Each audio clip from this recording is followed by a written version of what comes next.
It's time for the one and the only show. It's the Luke Howard Show, and it's live. Oh, thank you so much. Thank you. Oh, you should see me right now, me doing my bows. Well, thank you.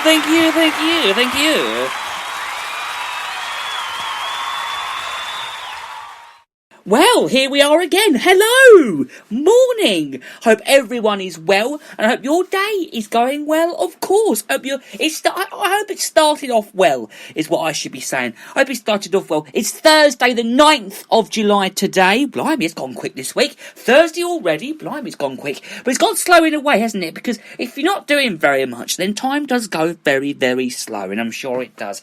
I hope you're all ready and raring to go for the show today. I'm all raring and ready to go, of course. Had a lovely day yesterday. Went out to a garden centre. This was near Welling and Codicott, which is not far from here really at all. But we went there yesterday afternoon. It's called Venston Park Garden Centre. It's very nice. And Welling, the village itself, the village of Welling, not Welling Garden City, is actually very, very nice, the little village of Welling. Very nice. We know it's nice because one of my mum's friends lived there. So I had a nice day out yesterday. Well, I had a very strange breakfast this morning. I mean, I had 2 carrots, quite big carrots, followed by a peppermint cream slice, and then followed by a other slice, which was, I would believe, peanut butter and chocolate. That was courtesy of Katie's Bakery in Welling, where I brought tons and tons of cakes. I must have brought 10 different cakes from there yesterday, followed by 2 steak slices and a loaf of brown bread. Blimey, I brought loads from there. Absolutely loads. It was very nice. Katie's Bakery in Welling. Very, very nice. Little village of Welling. And it's nice. It's worth a little visit. It's got some nice little gift shops and stuff there as well.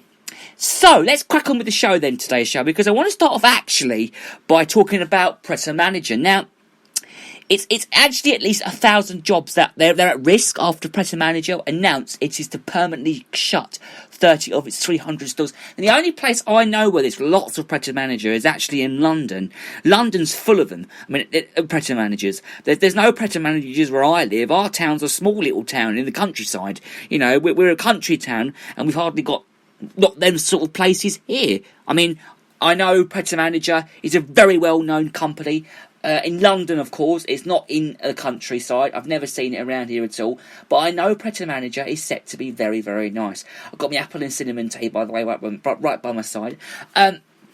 Yeah, so numbers of many, and that's got nothing to do with what I was talking about just then, but numbers of many remaining outlets, which is a sandwich chain, okay, and they sell croissants in the morning, because I've been to Presser Manager and I've brought croissant, and their croissants are very, very nice, but, and their tea, of course, I know it's only normal PG tip sort of tea, but it is nice. It's compared with the same period, of course, last year, and it blamed it on, well, more people working from home, of course, but Presser Manager said, how could you work from home from a restaurant?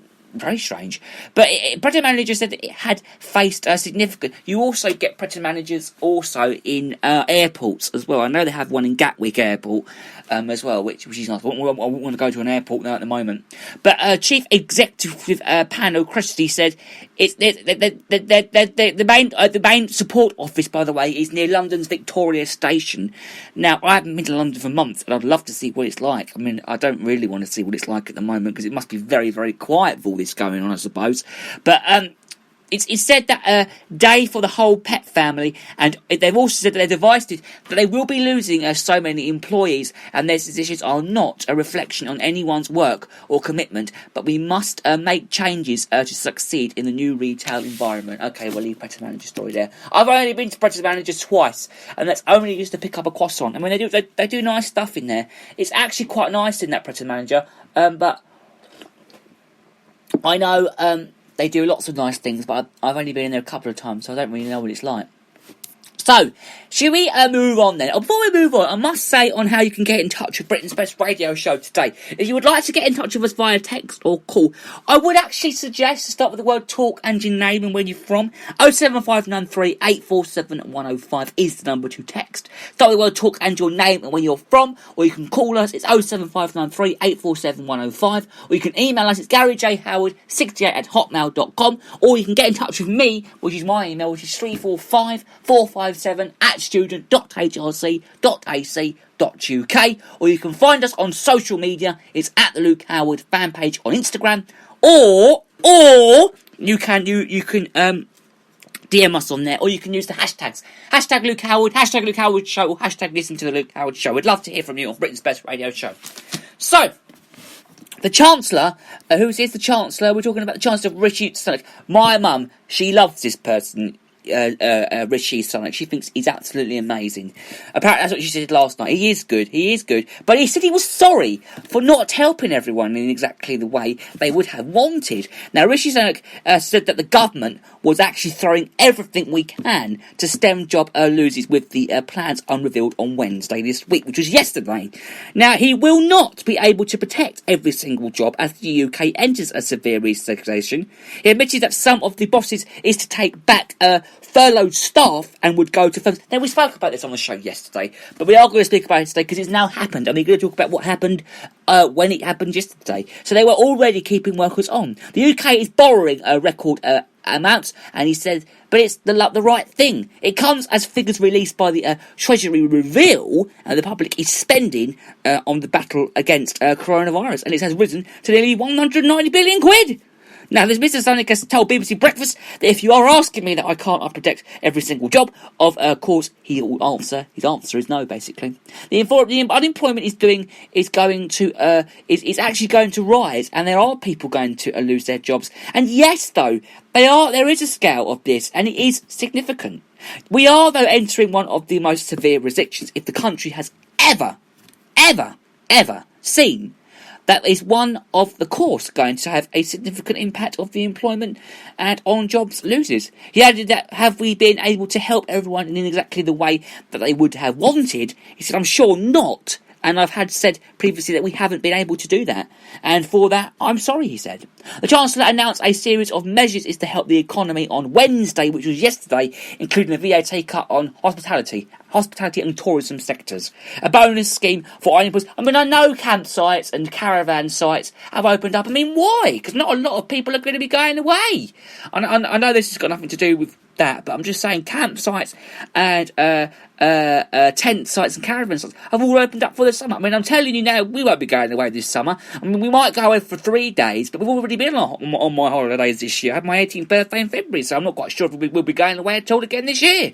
But yeah, I mean, I don't know if we are going to be going away again this year. I'm sure we are, I'm sure we're not. But we will be speaking about the holiday time of this year, I think, at either the end of this month and the beginning of August, because we're going to be in, I think, to the beginning of August, and then we're going to pause for a week or two off during August. So I'll keep you updated about that. So we'll talk about the holiday season around about that sort of time.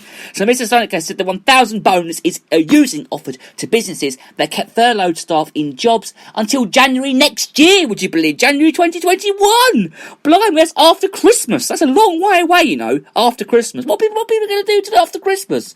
This would be a dead weight cost, as some employers who intend to retain workers anyway would be a benefit. The Chancellor told BBC Radio 4's Today programme, throughout this crisis, I've had decisions to make this weather enact and in broad way towards a scale and that spread and act in a more targeted and nuanced way. We've got a video now saying I want priority, and that's it. This is a video of, I think, who's this talking? Someone's talking on this video about this story, so we will listen to that on the show right now. I can't get my head round how the Chancellor expects any person, any citizen of this country to survive on zero income. How is that possible? Could he manage it? If he can manage it, please tell me how to do it, and I'll just get on with it. I don't want anything. I don't want handout. I don't want anything. I want parity, and that's it. Tell me how people in my situation, with children, mortgages, rent to pay, bills to pay, how do we survive? Chancellor Rishi Sunak, can you answer that? Yeah, sorry, I'm so sorry, Agnes, the line is very bad. But I think he was saying he was self-employed. You know, we've obviously put in place the self-employment scheme to provide support for over 2.5 million people who are self-employed. And if you look at that scheme relative to those across the world, it's one of the most comprehensive and generous schemes to support those in self-employment anywhere. So I think that has made a difference on top of things we've done, like the furlough scheme, which has protected the jobs and incomes of 9 million people. But if absolutely, have we been able to help everyone in exactly the way they would have wanted? I'm sure not, and I've said previously that we haven't been able to do that, and for that I'm sorry. But I do think we have put in place a huge amount of support. I think he was talking also about both mortgage payments and rent payments. We organised with the banking sector to provide mortgage holidays, which they have done, and I think 1 in 6 mortgages was able to benefit from that mortgage holiday for a temporary period of time. I think he also talked about rent payments. One of the things we did very early on in this crisis was make a generous increase in something called the local housing allowance, which provides welfare payments to those who need extra help with rent payments, and that's something that costs just shy of £1 billion a year. That was, and them speaking this morning, would you believe, on BBC Breakfast. Now, the Chancellor has told also BBC Radio 4's Today programme, throughout this crisis, I've had decisions to make, and whether to act in a broad way at scale, and its speed of the act in a more targeted and announced way. In an ideal world, though, you are absolutely right. You would minimise that dead weight and do everything in its incredibly targeted fashion. The problem is that the severity of what was happening to the economy as a scale of what was happening, and indeed it is speed that it was happening at demanded a different response. Now, he also said that without question there will be dead weight, and there has been dead weight in all of these investigations and have put in place. And that was the story about that. That's only really just come out about 21 minutes ago on my script. So it says it here. Yeah, it's come out quite a while back now, so it's quite interesting, that story. Okay, so let's talk about charities now then, because there is a story about Oxfam, okay? Now, Oxfam is thousands that could die of hunger. Now, a self-employed certain filter has told the BBC, told a news programme that he cannot get. See, I trust the BBC. I think the BBC are very, very good. That's the best news channel to listen to. And I learnt this. I've learnt that BBC is the best news channel to listen to. The UK government is being urged to offer support to rail services company Eurostar over fears the impact on coronavirus could lead to the wave of job cuts. The Rail, Maritime and Transport RMT union said that Eurostar's aim, we're not talking about Eurostar, we're talking about Oxfam, aren't we? If I can find the story about Oxfam, because there was a story that I was reading this morning, and it was about Oxfam. Should we talk about that, or should we talk about that story that I was talking about just now? I think we should just stick with... Oh, I know, no. Let's talk about Leicester, actually. No. Let's talk about Leicester, because local businesses, our politicians in Leicester, are angry in the city and will not receive extra financial support after it was put into local lockdown on the 30th of June last week, following a spike in COVID-19 cases. Now, last week, the Health Secretary, Matt Hancock, he told the BBC, would you believe, the news channel, that there would be extra financial support for Leicester businesses affected.